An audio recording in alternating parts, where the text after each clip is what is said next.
Hello students, now we will study about data handling. That is the third chapter of class 7.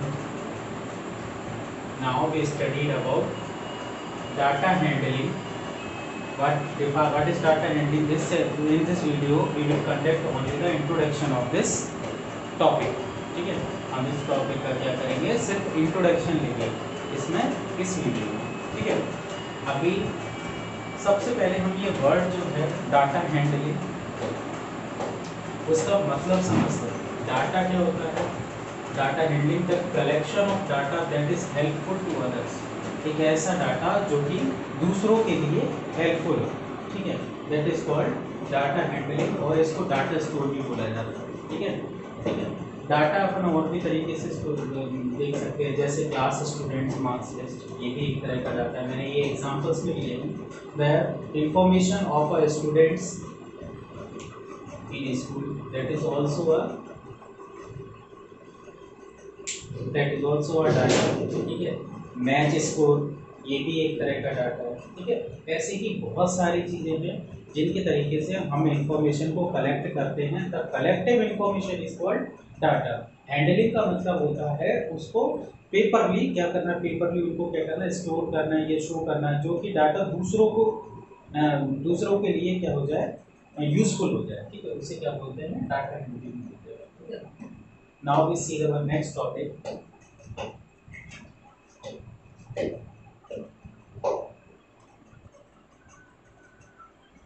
Okay, now we will see a different topics: range, mean, median और mode. अब हम इन topics के बारे में अपन one by one पढ़ेंगे. ठीक है, ये क्या टॉपिक्स होते हैं. ठीक है, तो सबसे पहले नंबर किसका आता है, रेंज का. सबसे पहले क्या आता है, अपन ये नंबर डालते हैं, दैट इज रेंज. रेंज क्या होता है? द डिफरेंस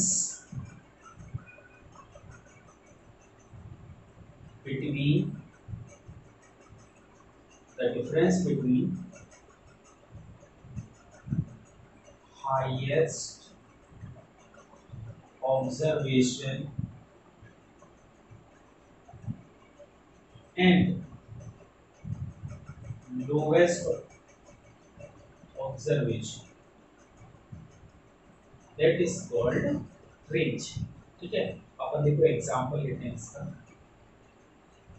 सपोज हमारे पास एक डाटा है 7 6 4, ये सपोज है. ठीक है, हमने एग्जांपल ले लिया.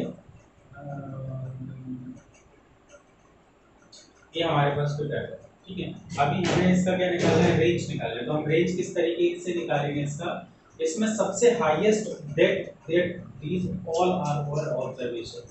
इन सबको क्या बोलते हैं, ऑब्जर्वेशन. ऑब्जर्वेशन, ये जो वर्ड आया ना ऑब्जर्वेशन, ये सारे ऑब्जर्वेशन ये होते हैं. ठीक है, तो ऑब्जर्वेशन में रेंज किस तरीके से निकालेंगे, इसमें हाईएस्ट नंबर कौन सा है, हाईएस्ट इज 7 और लोएस्ट कौन सा है, 2.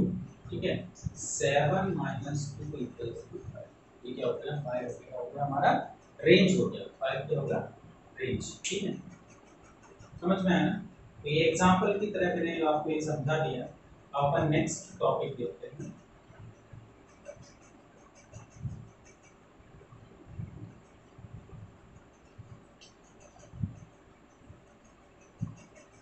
मीन और अरिथमेटिक मीन एक ही बात होती है.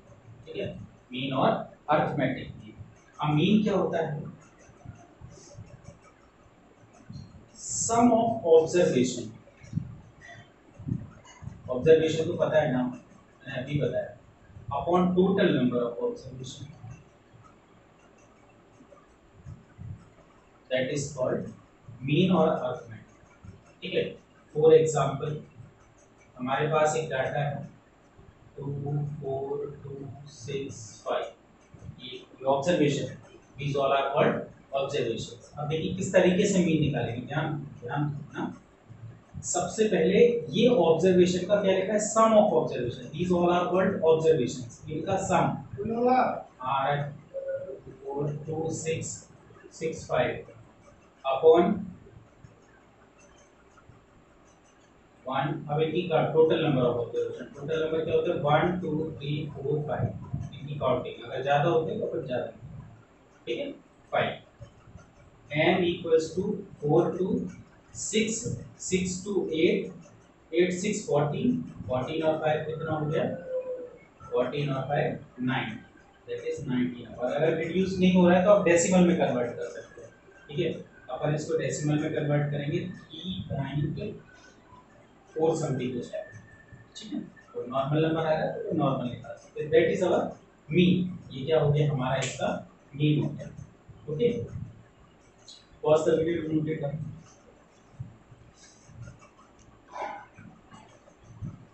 Now we will see our next topic, that is median, that is median। अब हम क्या देखेंगे मीडियन को देखेंगे। मीडियन कैसे निकाला जाता है, तो व्हाट इज मीडियन, मीडियन होता क्या है, the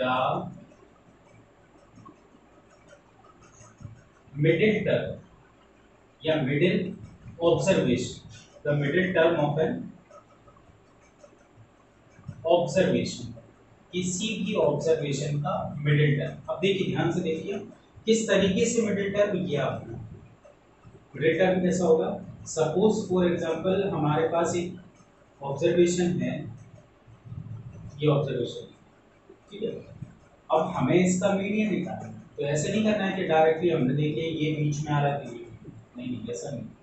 first we have to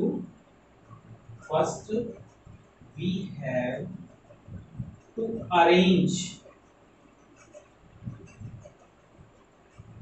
these observations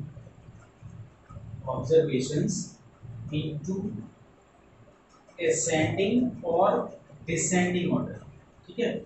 ascending और डिसेंडिंग में से कोई से भी ऑर्डर में हमको ये क्या करना है, इसको लगाना है, ठीक है।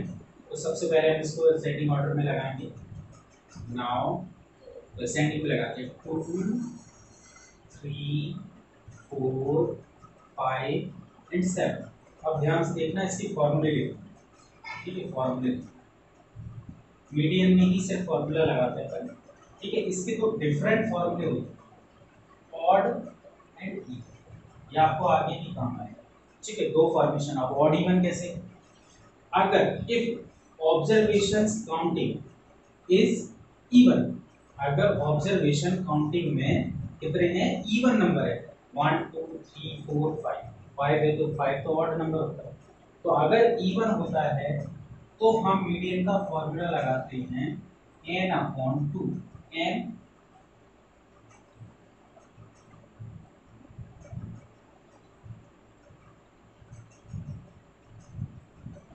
नंबर ऑफ ऑब्जर्वेशन, n क्या होता है नंबर ऑफ ऑब्जर्वेशन। और अगर अगर इनकी काउंटिंग कैसी है ऑड है, अगर काउंटिंग इनकी ऑड है तो लगाती हैं n+1/2, ठीक है। n की जगह समझ में आया ना क्या रखना है। अब देखो अपन इसको सॉल्व करते हैं किस तरीके से। इनका काउंटिंग है 1 2 3 4 5, ठीक है। 5 है ना, तो 5 कितना होता है ऑड होता है, तो हम क्या फॉर्मूला लगाएंगे median equals to n+1/2। n की जगह पे हम क्या रखेंगे इनकी काउंटिंग 1 2 3 4 5, 5 + 1/2 6/2, ये कैंसिल हो गया 3, ठीक है। तो अब देखो ये जो नंबर आया है 3, दैट इज द टर्म, ठीक है। ये जो नंबर आया है ये हमारा आंसर नहीं है, ये क्या है टर्म है। अब देखो टर्म कौन सा, एक टर्म छोड़ो दूसरा टर्म छोड़ो, थर्ड नंबर पे जो टर्म होगा दैट इज वो हमारा क्या हो गया मीडियन हो गया। ध्यान से देखो, आप कोई भी कंफ्यूजन में मत रहना। आप लोग गलती कहाँ करोगे, यही आंसर लेके आओगे, आपको ये आंसर नहीं लिखना है। हम ये फॉर्मूला लगा के ये जो आंसर निकाल रहे हैं दैट ये क्या रिप्रेजेंट करता है, ये सिर्फ इसका टर्म बताता है, नंबर ऑफ टर्म अपन को कितने लीव करने हैं। और लीव किस में से कर रहे हैं, जिनको अपन ने असेंडिंग या डिसेंडिंग ऑर्डर में लगाया है, जिनको अपन ने असेंडिंग और डिसेंडिंग ऑर्डर में लगाया है, ठीक है। आप लोगों के लिए मैं एक और एग्जांपल देता हूं, तो अपन एग्जांपल और दूसरा लेते हैं, अपन ऑब्जर्वेशंस थोड़े चेंज करते हैं। अब हमारे पास ऑब्जर्वेशन है 4 0 3 2 7, ऐसे एक ऑब्जर्वेशन है 7 और ये 3, ठीक है 5, ठीक है। ये ऑब्जर्वेशन एक एग्जांपल में लिखा है हमने। तो सबसे पहला हमारा काम होगा असेंडिंग और डिसेंडिंग किसी में भी लगाना। तो हम असेंडिंग में लगाते हैं सबसे पहले असेंडिंग क्या, छोटे से बड़ा। तो सबसे पहले आएगा 0, ठीक है, 2, 3, 4, 7, 5, ठीक है। अब दूसरा काम क्या होगा, एन निकालना। 1 2 3 4 5 6, एन कितना आया 6। एन कितना है, एन क्या होता है देखिए काउंटिंग 1 2 3 4 5 6। 6 क्या होता है, 7 6 इज इवन नंबर, ठीक है, इवन होता है। तो अब हम फॉर्मूला क्या लगाएंगे, एन अपॉन, ठीक है।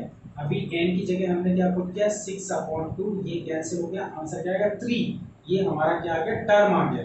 अब हम इसमें से कौन से टर्म छोड़ देंगे, पहला वाला छोड़ देंगे, दूसरा वाला छोड़ देंगे, थर्ड इज अवर, ये मीडियन क्या हो गया हमारा 3 इज अवर मीडियन। ऐसा जरूरी नहीं है सेम आए, ठीक है, कभी कभी आएगा कभी कभी नहीं भी आएगा। तो समझ में आया ना आप लोगों को किस तरीके से इसको सॉल्व करना है, ठीक है। Pause the video to note it down.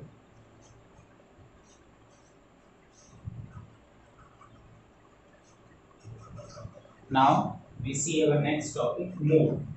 Mode क्या होता है, the highest frequency,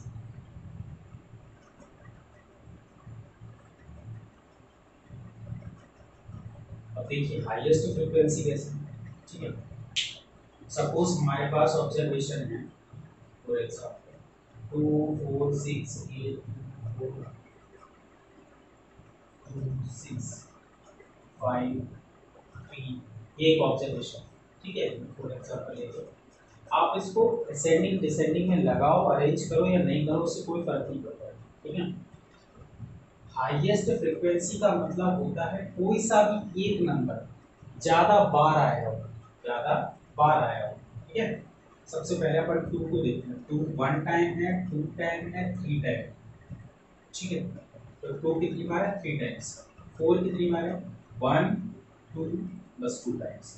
8 1 टाइम्स है, बाकी 6 को आप डायरेक्टली भी ऑब्जर्व कर सको तो आप ऐसे कर सकते हो, नहीं तो आप अरेंज करके भी करोगे तो भी इसमें गलत नहीं होता। तो सबसे ज्यादा बार कौन सा नंबर आ रहा है, सबसे ज्यादा कौन सा टर्म हाईएस्ट फ्रीक्वेंसी को कवर कर रहा है, दैट इज 2। तो हमारा मोड क्या हो गया, मोड इक्वल्स टू सिंपली, ठीक है, जो नंबर ऑब्जर्वेशन में हाईएस्ट फ्रीक्वेंसी को कैरी करता है वो हमारा क्या होता है, मोड होता है, ठीक है। Pause the video to note it down.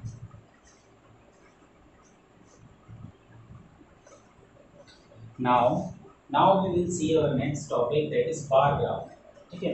अब देखिए बार ग्राफ क्या होता है, the type of the data which represent in graph paper, एक ऐसा डाटा जिसको हम ग्राफ पेपर पे रिप्रेजेंट करते हैं विद रेक्टेंगुलर बार्स, ठीक है, विद रेक्टेंगुलर बार्स, उनको रेक्टेंगुलर बार के साथ। अब जैसे फॉर एग्जांपल हमारे पास एक डाटा दिया गया है जिसमें मार्क्स लिखे हुए हैं, ठीक है, और सब्जेक्ट लिखा हुआ है। पहले सब्जेक्ट और मार्क्स ये दोनों लिखे, ठीक है। पहला इंग्लिश, हिंदी, मैथ, साइंस, ठीक है, इतना ही, ठीक है।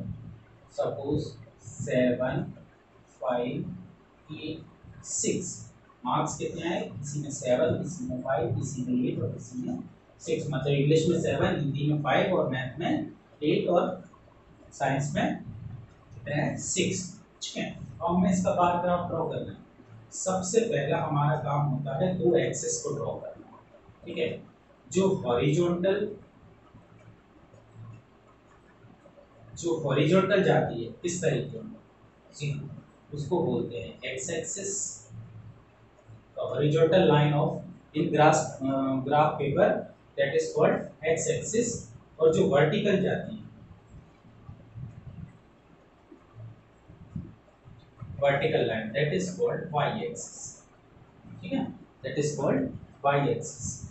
अब इसमें से एक एक्स की जगह रिप्रेजेंट किया जाता है और एक वाई की जगह, जो म्यूचुअल सब्जेक्ट्स होते हैं उनको कहाँ जो कोई भी क्लास इंटरवल जो कैरी करते हैं उनको हम वर्टिकली रिप्रेजेंट करते हैं। तो सबसे पहले English, Hindi, maths and science हो गया।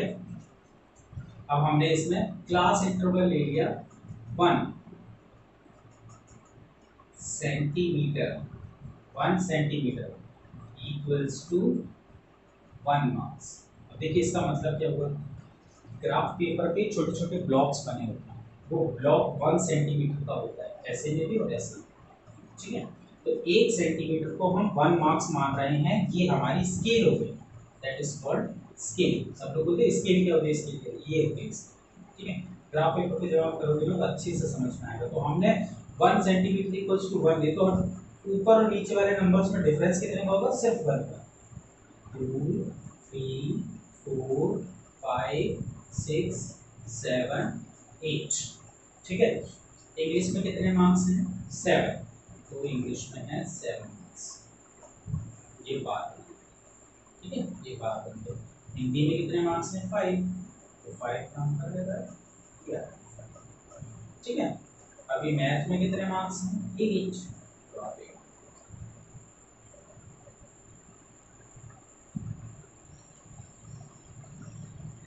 ठीक है। साइंस में कितने मार्क्स हैं, 6। अभी एक और वर्ड आता है, इस तरीके से अपन को करना है, ठीक है। अभी एक और आता है double bar.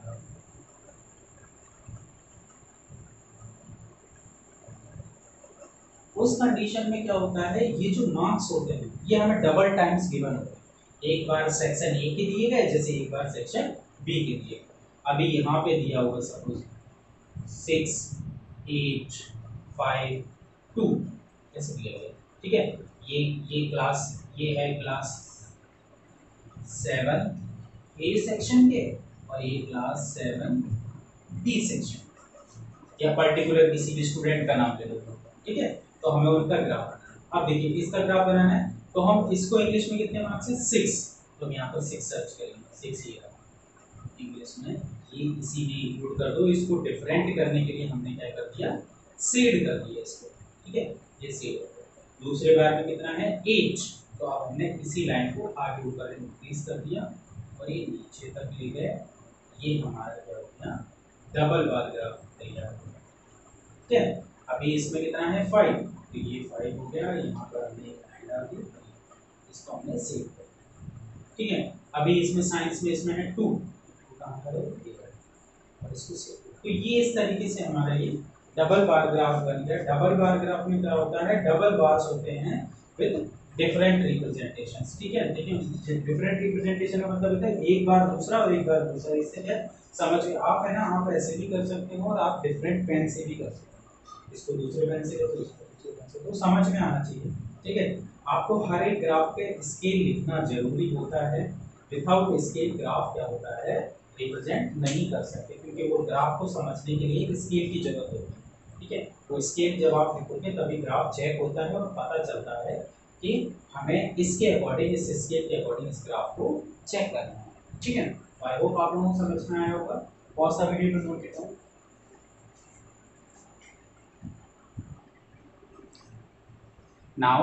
Now we will see our next topic, that is probability. Probability क्या होता है, probability is also called chance, इसको हम क्या बोलते हैं, चांस भी बोलते हैं। चांस आप देखिए किस तरीके से डिफाइन किया है, द सिचुएशन दैट मे और मे नॉट बी हैपन। अब इसको एग्जांपल लेके समझते हैं। सपोज हमारे पास एक कॉइन है, वी हैव अ कॉइन, ठीक है। अब हम एक कॉइन को टॉस कर रहे हैं, तो टोटल प्रोबेबिलिटी क्या होगी, टोटल चांसेस कितने हो गए, 2, या तो हेड आएगा या टेल आएगा, ये दो चांस बनना है ना, या तो हेड आएगा या टेल आएगा, तो ये दोनों क्या हो गए, चांसेस हो गए, प्रोबेबिलिटी हो गई, ठीक है। अब इनकी प्रोबेबिलिटी निकालने के लिए एक फॉर्मूला होता है, ठीक है, प्रोबेबिलिटी का फॉर्मूला होता है,